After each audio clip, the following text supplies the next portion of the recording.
Hi, I'm Lauren Bennett. Dr. Richard Allen and I just recorded a must-hear episode about the hidden risks of taking too many vitamins. Listen now. Want science-backed advice on supplements? Join Dr. Allen and me for practical guidance you can trust. Stream the episode now. Subscribe to Health and Wellness for All and hit play. Don't miss our episode on hypervitaminosis with Dr. Richard Allen. Let's go. Welcome to Health and Wellness for All. I'm Lauren Bennett, registered dietitian and health journalist. And today we're talking about something many people don't realize can be dangerous: hypervitaminosis, when taking too many vitamins becomes a health risk. To help us break this down, I invited Dr. Richard Allen, a clinical toxicologist who sees poisoning cases and advises on safe supplement use. Thanks, Lauren. It's great to be here. This issue has become more important as supplement use has risen, bringing problems that used to be uncommon. Let's start with the basics. What exactly is hypervitaminosis?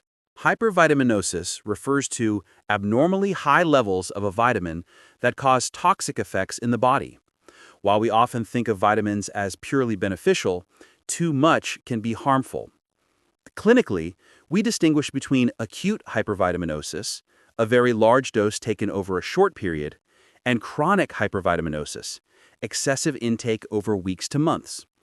The risk is highest with fat-soluble vitamins, A, D, E, and K, because the body stores them in tissues and the liver. But some water-soluble vitamins can also cause toxicity at very high doses. Vitamin B6 is a well-known example. Which fat-soluble vitamins pose the biggest practical risk? In practice, vitamin A and vitamin D are the most common causes of toxicity. Vitamin E can also be problematic when taken in pharmacologic doses. I'll walk through each with clinical examples and mechanisms. Let's start with vitamin A. What happens in vitamin A toxicity? Vitamin A toxicity can be acute or chronic. Chronic toxicity often produces dry, peeling skin, hair loss, bone and joint pain, fatigue, loss of appetite, and an enlarged liver. Severe cases can cause increased intracranial pressure, headaches, nausea, visual disturbances, and may require hospitalization. Crucially, excessive preformed vitamin A during pregnancy is teratogenic and can cause birth defects. These cases often stem from overuse of supplements, excess consumption of vitamin A-rich foods like liver, or inappropriate use of retinoids. Vitamin D is very popular now. Everyone seems to be taking it. What are the risks there? Vitamin D regulates calcium and phosphorus. In excess, it causes hypercalcemia, high blood calcium, which leads to nausea, vomiting, extreme thirst, excessive urination, confusion, heart rhythm issues, and, over the long term, tissue calcification and kidney damage. Vitamin D toxicity is rare, but has become more common with indiscriminate megadoses from supplements or inappropriate prescribing. Treatment requires stopping the vitamin and medical measures to lower blood calcium. What about vitamin E? I've heard about bleeding risks. Very high doses of vitamin E, alpha-tocopherol, can interfere with vitamin K-dependent clotting factors and increase bleeding risk, especially in people taking anticoagulant drugs. There are documented clinical cases of coagulopathy linked to excessive vitamin E intake. So high-dose vitamin E is not harmless and requires caution. You mentioned water-soluble vitamins can also cause problems. Can you give an example? A classic example is vitamin B6, pyridoxine. Although it's water-soluble, chronic high-dose B6 can cause sensory neuropathy, tingling, numbness, pain, and loss of sensation in the extremities. Some cases have shown partial or long-term deficits if exposure is prolonged. So, water-soluble doesn't guarantee safety at unlimited doses. Why are more people exceeding safe vitamin levels these days?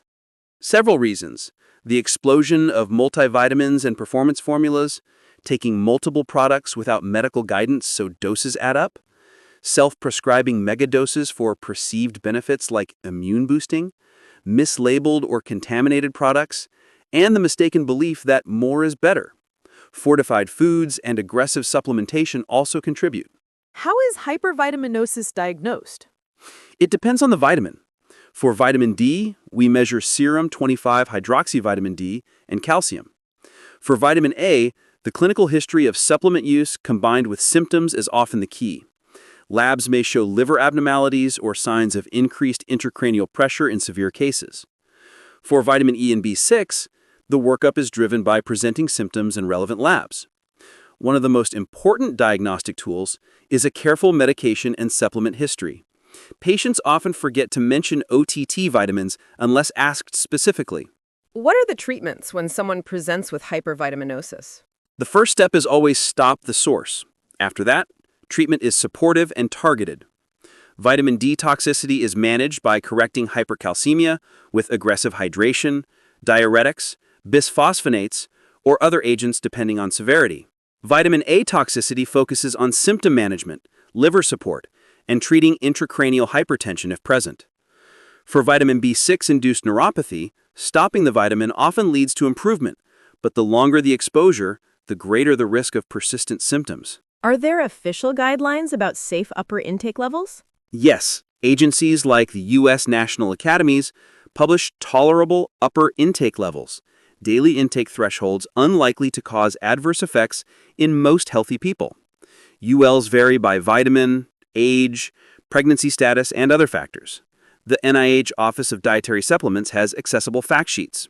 Remember, the UL is a safety guide. It's not a recommended therapeutic dose. Staying close to the recommended dietary allowance, unless supervised, is safest. Many listeners take a daily multivitamin. Is that risky? For most healthy adults, standard multivitamins at or near RDAs are unlikely to cause harm. The risk rises when people take multiple products or high-dose formulations. Certain groups, pregnant women, children, older adults on multiple meds and supplements, pregnant women, especially regarding preformed vitamin A, and children. Hospitalized patients receiving parenteral nutrition also need careful monitoring. What red flags should prompt someone to seek medical help? Warning signs include severe bone pain or vision changes, possible vitamin A toxicity, persistent vomiting or confusion, possible hypercalcemia from vitamin D, unexplained bleeding, possible vitamin E issue, and progressive numbness, tingling, or weakness, possible B6 neuropathy. If you're taking supplements and notice these, seek medical attention and bring your supplement bottles. Are some people more vulnerable? Yes, people with kidney disease, adolescents using performance supplements, older adults on multiple meds and supplements, pregnant women, especially regarding preformed vitamin A, and children. Hospitalized patients receiving parenteral nutrition also need careful monitoring. Any practical advice for safe vitamin use? Key recommendations: talk with a healthcare professional before starting supplements. Always tell your provider every product you take. Use third-party quality certified products when possible. Avoid megadoses unless recommended by a specialist. Follow RDAs and be aware of ULs. During pregnancy, avoid preformed vitamin A in high doses. Only use what your obstetrician prescribes. How should people approach sensational claims online? Healthy skepticism is essential. Social posts often promote megadoses and miracle claims without evidence. Look to reliable sources, professional societies, NIH, peer-reviewed reviews, and consult a professional. Remember, natural is not automatically safe. Can high vitamin doses interact with prescription medications? Yes, vitamin E can increase bleeding risk with anticoagulants. Vitamin D can interact with certain diuretics and affect calcium. Supplements may interfere with chemotherapy or antivirals. Always review meds and supplements with a clinician. Any final message for our listeners? Vitamins save lives when used appropriately to correct deficiencies, but excess can also harm. Use supplements based on science, not self-prescription. Keep a list of everything you take and share it with your healthcare provider. If you notice unusual symptoms, stop the product and seek medical advice. Excellent. Thanks for explaining this so clearly, Dr. Allen. And thank you to our listeners. If you found this episode helpful, please share and follow us for more expert conversations. See you next time. Did you enjoy the video? Subscribe to our channel, Health and Wellness for All, for more tips and information. See you soon.